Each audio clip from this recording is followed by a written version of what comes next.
Dear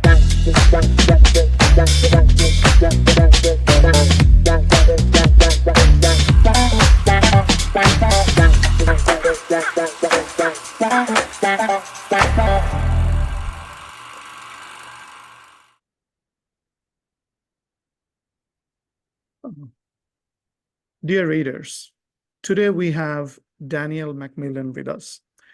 Daniel is a registered psychologist in Alberta, Canada, with a passion for helping people and organizations find peace and healing. As the director of Assured Psychology Incorporation, Daniel brings years of experience and expertise to his practice. His approach is compassionate, informed, and deeply rooted in human connections. Daniel's work is also grounded in the belief that every individual deserves a warm, caring, and competent experience. And he has been doing this for 19 years. First started with teens, then couples, now adults, and in various fields of psychology. So please welcome, and we are very, very honored to have Daniel. Daniel, welcome. Thank you. Thank you for having me Ah. and the kind introduction. Thank you. And thank you for joining us. And our readers are, Daniel, curious about how mental health impacts their lives. So can you share a very brief overview of your experience in the areas that you have worked of mental health you are specializing in? And we will take it from there. Sure. I'll kind of reverse the two. I'll start with an overview of my experience. So I currently am in private practice. I'm the director and owner of Assured Psychology. And I work with adults and with couples around mental health and relationship concerns. And I've worked in various clinical psychology settings. And the question of can you repeat your question? How does mental health impact our lives? And how does mental health impact a common person's or day-to-day person's life? Yeah. The role of mental health. Yeah. I mean, it makes me smile because everything we experience the world consciously through our eyes, through our mind, through our being. So our mental health is everything. Without it, we don't experience this world. So I mean, I'm always a little surprised. I understand that there are places and the old ideas that there is no such thing as mental health, but your inner experience is how you experience the world. So it is absolutely everything. And I think anyone that's suffered knows that and all of us have, that when you suffer, the world is hard. And when things are good, the world is a little bit better. And it isn't always determined by the outside world. It can be determined by the inner world as well. And I know you know that. Yeah. And still, in simple terms, for a layman who are not specialized in psychology or mental health specialist and everything, how do you define mental health so that everybody can grasp? Like, is there a boundary of definitions and everything, please? Yeah, I mean, the definition of psychology is how you think, feel, and behave. I think your mental health is your inner experience of the world, specifically how you think and how you feel for the most part. Yeah. And those two things guide what we do in this life. Yes.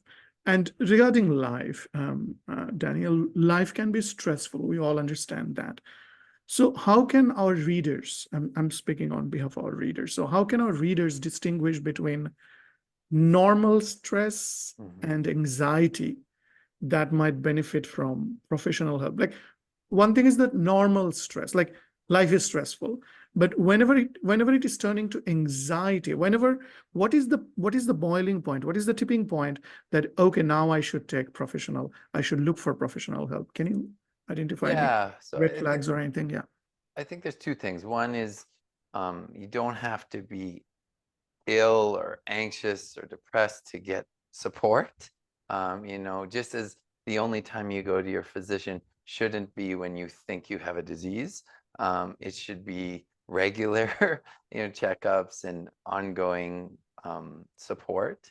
And you might go because you have a cold, or you might go because you want to talk to them about your health, and you might go because you have a serious concern.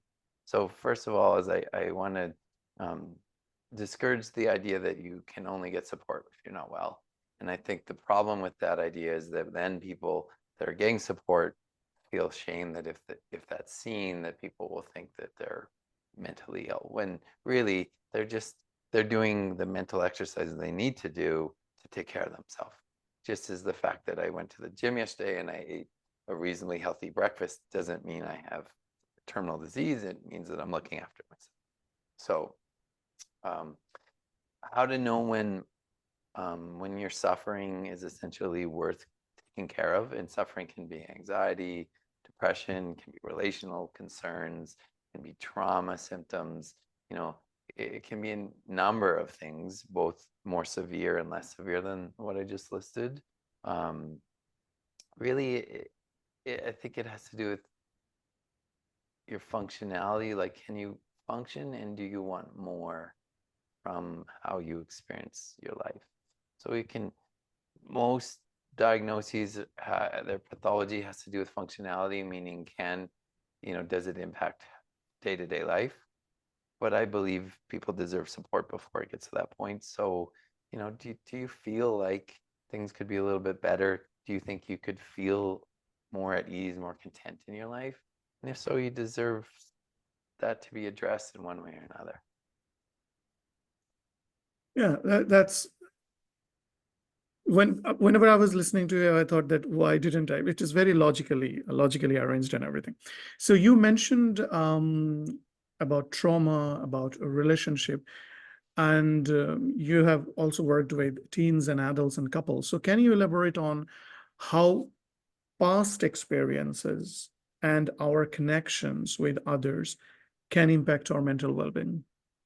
Yeah, so it's such a good question, and those are two both each huge subjects. So I'm gonna probably talk about one, and then forget the original, and I have to remind it for a second. Not to worry. But I'll start with our relationships with others. I'll answer it in reverse. So we fundamentally are wired as a packed animal. Our attachment system, which lives in our limbic system, is wired that we are meant to survive by bonding with other people. We're the most helpless mammal that's born. A horse can walk really quickly after birth, a dolphin can swim. Even a baby gorilla, I was just at the zoo, can hold its mother's fur. His mom just flings him onto his back and he just can hold on. Mom can climb a tree. Like, if we did that with a newborn infant, it would not work. So because we are such a helpless mammal, both it takes so long for us to develop, as well as we just generally are fairly helpless physically. We don't have, we're not a tiger. We don't have strong survival systems other than our ability to think and our ability to pack up, come together, and care about each other. That's why human beings everywhere we go create packs, small packs. Why that matters is because when the pact isn't working, when our intimate relationships feel disconnected, something's not working, it actually is a survival threat to our nervous system. A deep part of our brain reads that as bad, as dangerous. In our hyper-independent society, we dismiss that and we feel that we shouldn't, which creates a natural tension between our inherent instinct and our cultural beliefs. But we have a deep longing for and need to be connected with other people to a reasonable degree. And what that means is when that's not going so well, we have natural responses that cue in to say, hey, alarm bell's going off, something's not going to work, or something's not going well, and this is not good for us. Now, those tend to be, like most things in psychology, hyper or hypoarousal. So either we move into fight or flight, sensory state. So either we can become harsh, critical, judgmental, we pursue it in what I call badger-like fashion. We come at it a little harsh, or we pull away, we shut down, we become avoidant. So our relationships and how difficult relationships are, because human beings are also unique, are crucial to our well-being. And there's about 50 years of science in many fields demonstrating this, including, I think my favorite study is Harvard's longitudinal study, the longest study ever conducted, showing that it's the best predictor of how long you live in life, more than smoking, more than exercise and genetics. And that's because our nervous system can relax when we feel connected and cared about, because as a packed animal, that's safety. So they're everything to us. And I think this became important to me, and I'm a bit emphatic when I talk about it because culturally we seem to dismiss this. We have all grown up in relationships and families and have all been hurt. And those hurts, this is to answer your other part of your question, those hurts begin to form our world views. They form our what's called view of self, view of others. So how we see who we are in this world, what it takes to be loved and belong, and how we see others, if we see them as safe, as people we can connect with and reach to and get our needs met. And if we don't, if our hurt has been too much and there hasn't been enough repair in those relationships, we begin to form, well, we all form strategies that show up relationally. They also show up in many aspects in our life. And unfortunately, our early strategies kind of go unchecked for a long time in our lives for the most part until they create crises, issues in our lives that bring them to our attention. And then we have to do the work of kind of seeing, reevaluating, seeing if these still serve us. And the other point was, this was the impact of our connections with others. The other point was past experience. Yeah, so past experience, especially, it's kind of like the earlier our years, the more fundamental our building blocks. So our past experiences are weighted by our developmental progress, and the earlier our past experience and the most substantial the past experience, and the system around that that either repairs and heals it or doesn't, has a significant amount to do with how we form mentally, how we form our worldview. That's what I was saying, our development of our sense of self, how we learn to engage and respond to stressors, whether they be specific triggers or just general tolerance of difficult stress. So I like to think about our experiences in life as either car crash or lead paint. This is a metaphor that I develop with my clients. It kind of works. If you get in a car crash and you break your femur and you're hurt, it's noticeable. You can remember it usually, and you go to the hospital, get it taken care of. And if I asked you about, have you ever been in a car crash? You would tell me, oh, this happened. And it's a significant event and it can traumatize you, it can have a real effect. And the earlier that happens, the more concerning it would be. Breaking your femur at 40, I'm 42, that's a significant event. But if I was a baby and went through a car crash, obviously that's more concerning. However, there's also the lead pain of our lives, which I believe is underappreciated or underseen culturally and in psychology in general. Well, the lead pain of our lives is the normal experience we have that we breathe in every day without knowing that it's shaping us. It's in our walls, it's in our homes, it's the temperature of the waters we swim in. And if you broke your femur and went to the hospital and you had lead paint because you've been breathing it through the walls for so long, it impacts your ability to heal. So it's not just what happens to us. And I think we've become trauma minded and then we look at the things that happen to us. But what we're not yet doing a good job of is looking at the things that we don't have. And since no human being is perfect, no family system is perfect, there are unmet needs to every human being, which means when the injuries happen, were they able to turn and get what they needed to heal? And since no one's perfect, at what point did that rupture happen? Or which point was it not enough? And that starts to impact how we see the world and how we interact and the systems we develop to protect ourselves. It's shown babies as early as 8 months start to notice which emotions their parents are less okay with and start to change their expression of those as best they can, which is phenomenal. Yeah, fascinating. And such a good metaphor. Car crash and lead paint. Like it will stay to anyone's mind if you just the way you explained it. Fascinating. I want us all to consider, we can't see what we can't see, but to be curious about what we don't see. What is our normal? How did we develop around that? And is that still serving us or not? Yeah. And when we go through something, what that thing we went through, we love to look at the thing we went through and how bad is it. But what system does that rest on? What emotional and attachment system, which is our ancient ways of coping, what system does that rest on, and how we can deal with those feelings and who we can turn to with them? Yeah. Sometimes, because whenever there is a lead paint, like we are not conscious about it, but it is silently killing us, Yeah. Yeah. silently impacting us. Hurting So us. such Yeah. a such a Yeah. nice. Until maybe years later you're sick and you don't know why. And Yeah. then you find out, maybe a decade later that this is why.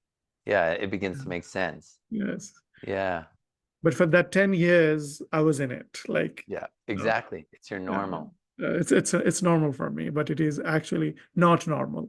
So Exactly. Yeah. And the fascinating. problem becomes there's many layers to this. There can be your intimate family, the lead paint, which exists, your immediate community, your larger culture, all of the systemic issues that exist in all cultures and how that impacts people. Yeah. Yeah. And so just to understand, beyond therapy, like whenever people are seeking professional help, it is taking professional help. But beyond therapy, is there any practical strategies that our readers can incorporate on a daily basis Mhm. to manage stress, improve communication, build stronger Mhm. relationships? Just Yeah. I mean, thank you for the reminder. I'm not very good at concrete steps because I think you can Google them. But it is important. People always Mhm. ask me that. Um, so I mean, I go back to the fundamentals of our beings, like as a human being, that you are shown to be helpful. So you need to move your body. You need to get exercise. Even 20 minutes of exercise a day decreases symptoms, including especially for anxiety. So you need to move your body. Uh, you also need to be connected to others. How that looks is dependent on the person, but you need to honor your need for other people to a reasonable degree. You need to express your emotions responsibly. We have emotions for very important reasons. They're not like it's crazy to me that we think of emotions as these weird things that we have that should be ignored only unless if they're bad. We have them for fundamental evolutionary reasons, and they have to be listened to and tended to. You need to be outside. Like we haven't lived inside homes, like inside of walls like these, for very long in our evolution, and we need to spend time in nature. We need to spend time with others. We need to move our bodies, and we need to care for our experience of the world. And we need to stop with the fallacy that if I can change the thing that bothers me, then I'll be happy. Yes, the thing that bothers you matters, but you experience it through the world. We have to look inward at how we experience things. yeah, yeah. Yeah, so true. Because yeah, how I look at things make our understanding of the world in a certain way. So, with that note, let's shift the conversation a bit to the contributions that you are personally doing. What was the we are having a discussion about the YouTube channel about Badger and Turtle Face the Storm. Mm. So, what was your motivation behind it? Like, what was your goal? What do you wanted to achieve by doing that? Sure. So, in case people aren't familiar, which probably aren't, I created a YouTube video called Badger and Turtle, and then a book called Badger Turtle Faces Storm, a children's book, kind of meant for the parents. Yeah. My motivation was that I am a couples therapist, and I've seen hundreds, if not thousands, of couples, and and I follow emotionally focused therapy, which looks at the dynamics that people connect with. And there's almost always a dynamic that's called pursuer withdrawer. It's outlined in different modalities in different ways, but there's a pull push dynamic in which one person in disconnection tends to come forward into space, often in a way that can be harsh or angry or critical, and another person tends to pull away in a way that can be shut down, stonewalling, withdrawing. Sometimes they're more drastic, sometimes they're more subtle. This is probably the common dynamic in 9 out of 10 marriages or relationships when they're not doing well.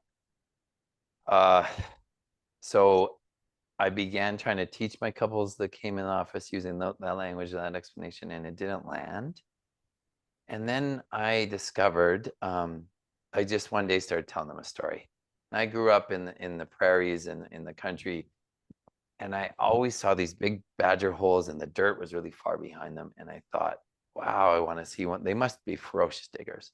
So somehow I was talking to a couple one day, and I said, like, wow, it's kind of like and once I understood their dynamic, it's kind of like once that separation hits, once that disconnection hits, and these alarm bells go off deep inside you.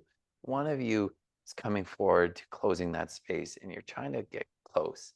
And the other you notices the things that life isn't feeling so safe and starts to pull away. And I said, it's kind of like you were walking along the prairies holding hands, like and this storm starts rolling in.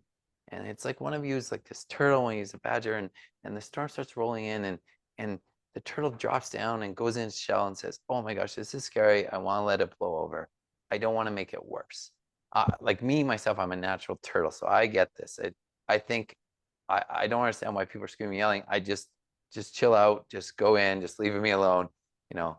And I had no idea that that was for my partner for many years, or make my relationship worse. So the turtle sees the storm coming, sees that it's pretty scary. You're all in the middle of the prairies. The hail can be, baseball size. This is not a good thing. So it goes in his shell, digs a little hole, goes shell. The badger sees that life's stressful, and she reaches for a partner.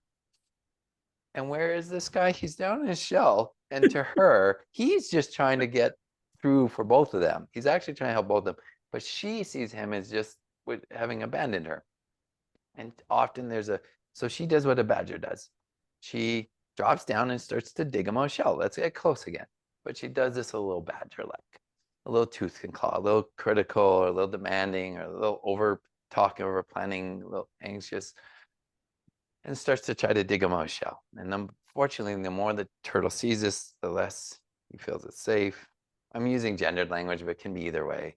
And the more he pulls back, occasionally he'll come out and snap like a snapping turtle, because we eventually will get angry, but pulls away the more she tries to pursue. And around this goes.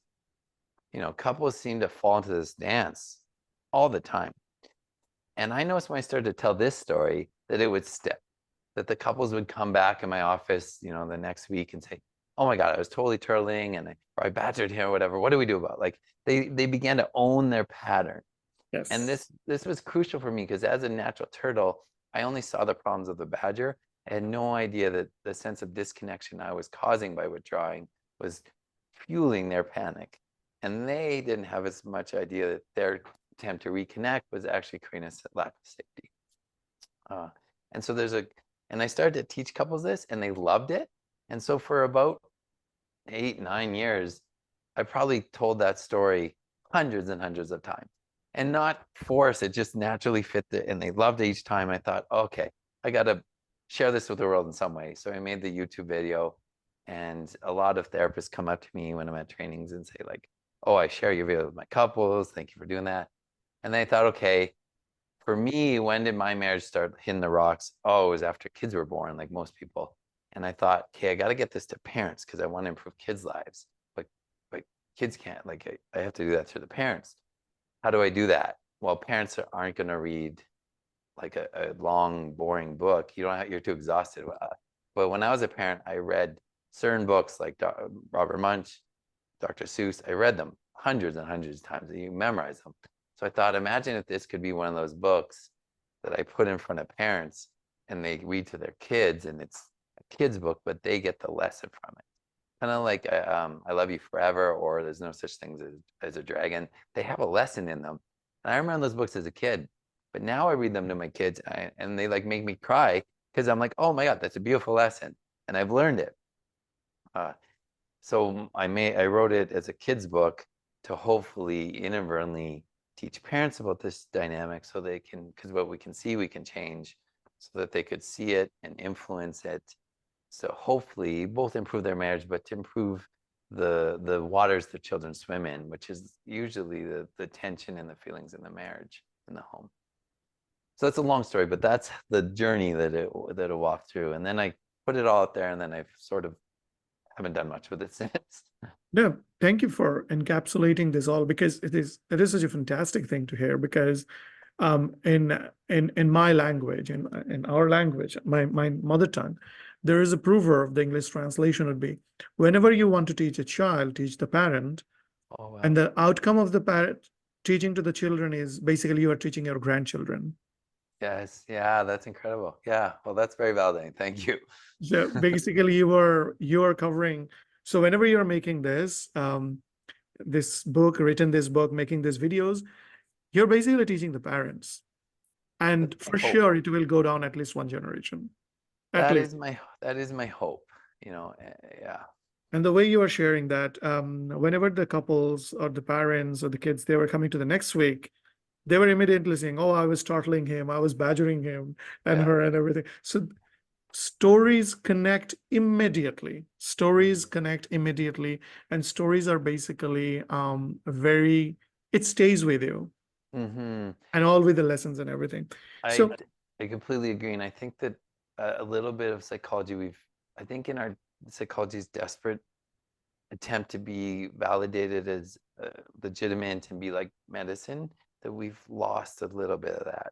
So we have these different camps, some that are highly clinical and cognitive, highly behavioral, some that are very like psychodynamic, and there are stories, but they're confusing, and for me at least hard to kind of grasp.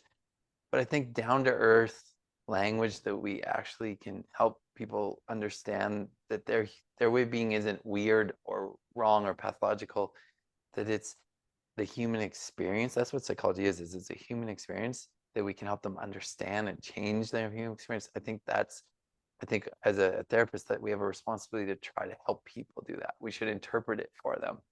Um, and I agree, stories and metaphors are such a powerful way to do that. no, you're putting heart in a cerebral environment. I'm sorry. You are putting heart in a Oh, cerebral environment. It's trying completely to. cerebral. Yeah. That's No, the it's weird it's thing, because people come because they don't feel good. yeah. But then if we only match them with like a cognition with thought, that's Yes. why I think and compassion is fundamental to healing. It's fundamental. If you see something terrible, you feel for that. Yeah. And there's a natural reason for that. It's important. It's needed for you both. So we can't eradicate the human experience out of healing. I think we've tried to do that to make it neat and tidy. Um, what we have to do is become um, experts at both. You Yeah. have to understand the neurology, the clinical, the cognitive, and know that it's delivered through a human to human system. And how do you, as a human being, access those deeper parts of yourself and hold both?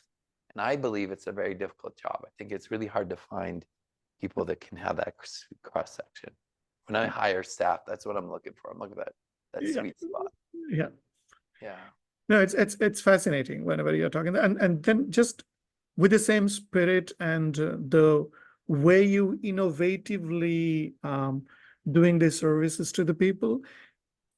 How do you see that this kind of approach you can help or you can serve programs with the remote work? Like we All are right. remote working and everything. So with the same spirit that you are helping the Yeah. couples, the parents and everything, the professionals, those with the remote work facilities and everything, because now there is no boundary. Office is inside the house.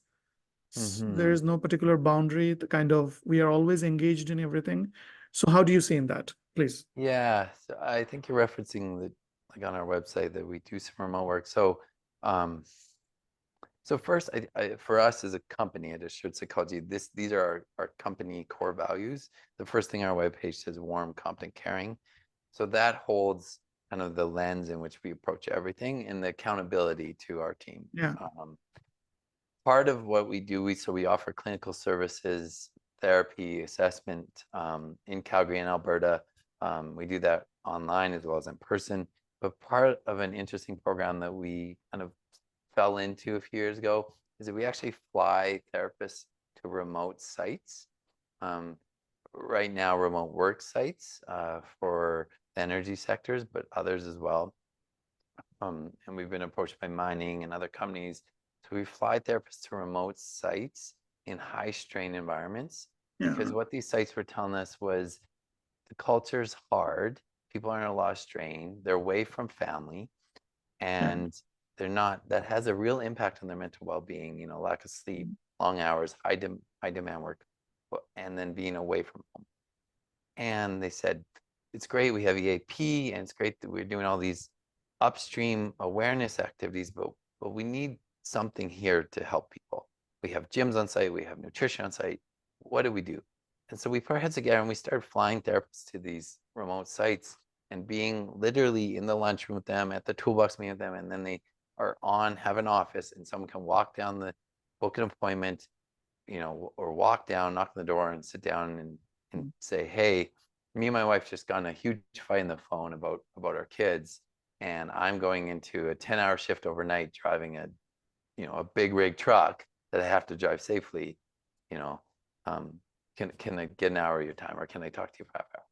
And honestly, I grew up in rural Alberta. I had no idea how this would go, because a lot of my friends and my cousins are working on these sites and are more traditional kind of masculine types.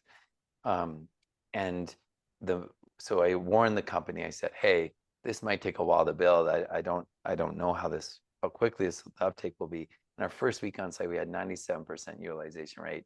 I mean, last week, we were there this last week. We had 120% utilization rate. We had to see people more than we could. So we had to essentially burn out a therapist.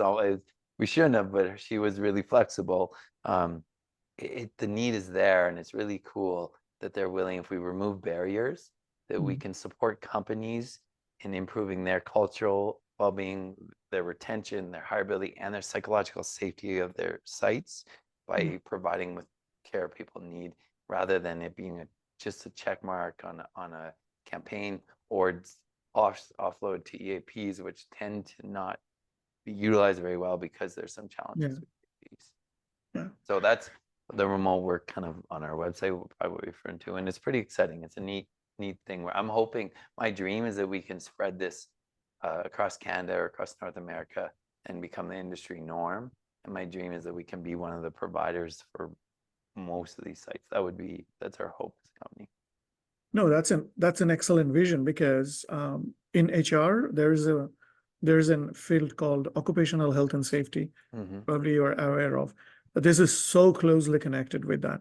Basically, you are laying the foundation, because you are healing people from inside. So the external performances will be getting better. Exactly. Yes, exactly. We're helping them manage and then it's not new.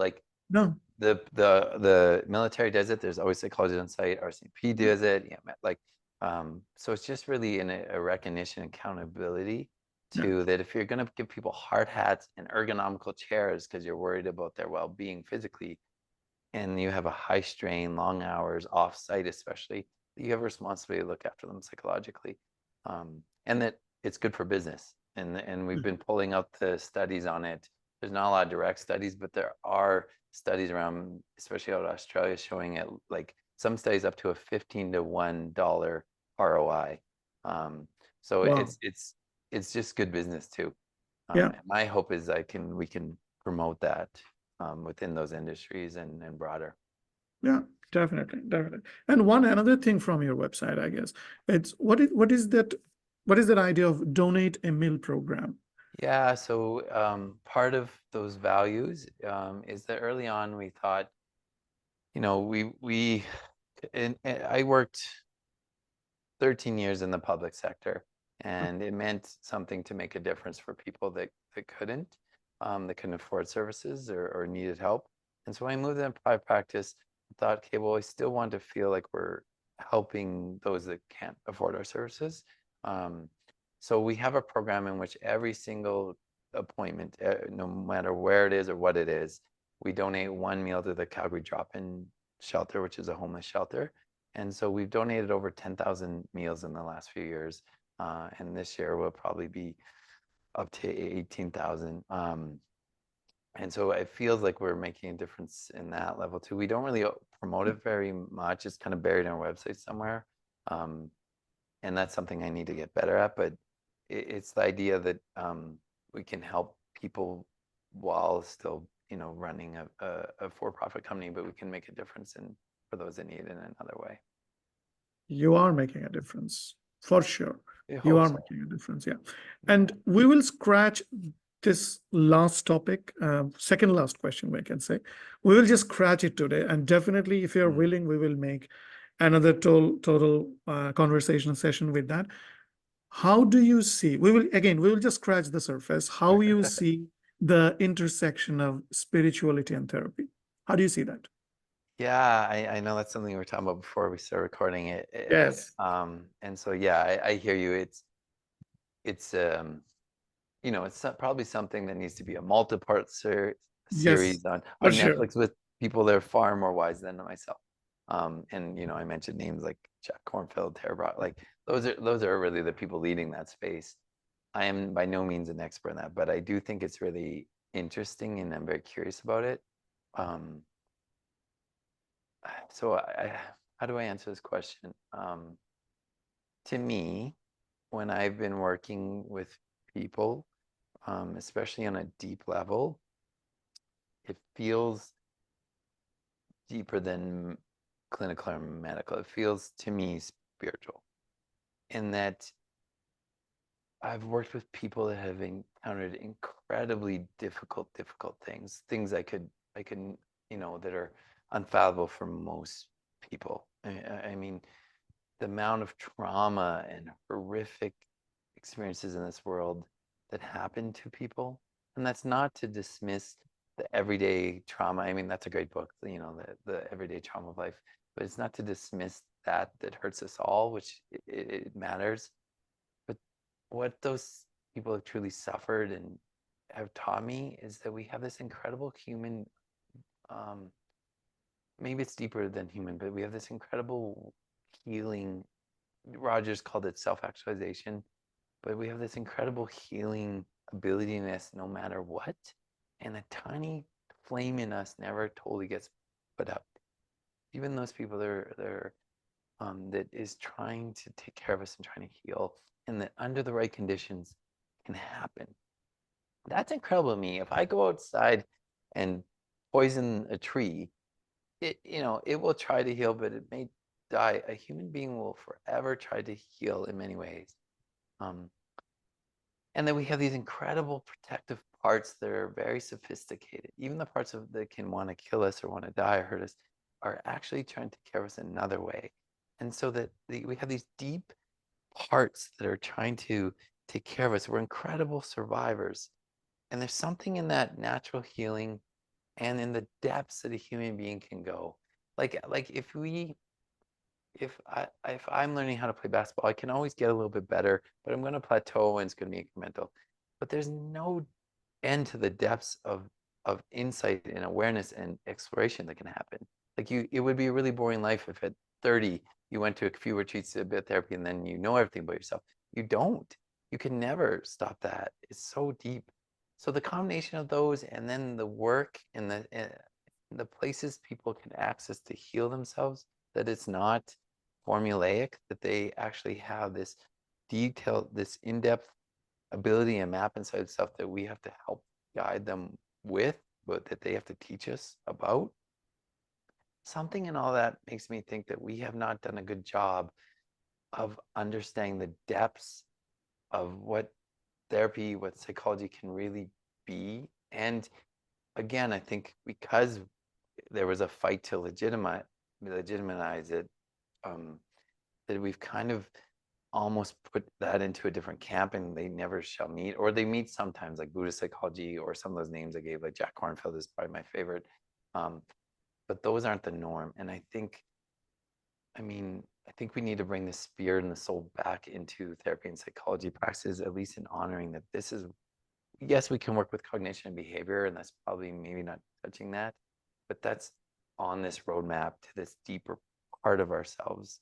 Um, yeah, it's hard to even put into words, and it might be beyond words or beyond my ability because it's not, my expertise. But I have been humbled time and time again, including this week, by clients that touch a part of me that feels deeper than just the cognitive part of me, and I witness something that it seems like it comes from a deeper place, and they naturally know how to do it in a way that humbles me as a clinician of 20 years. Yeah, yeah, true, true. With that note, with a very, very um, deep and like kind of universal note, the moment I was listening to you, I continuously remembering one book, Man's Search for Meaning. Yeah, Frankel. It was, Yeah, you are unbreakable. You are yeah. unbreakable. And anyone, anyone who's facing trauma, anyone who's facing hurdles in life, if we can go in that avenue, we can understand that everybody is unbreakable. You Well, just need to find that help, find that motivation, find that encouragement. A person like you, or person like uh, the other people we just mentioned before this conversation started, great minds. Yeah, then we can do it. yeah, the Daniel, fact that yeah, that book, that Viktor Frankl created that book in his mind while being years in a concentration camp with yeah, his family having all died, yeah, like the fact that that brilliance, that beauty, and that kindness, I think that's the striking thing when you read that book. It's shocking, but it also there's a human compassion and belief that came out of that suffering. yeah. Um, yeah, I think that how does that happen? Like it's beyond, yeah. Yeah.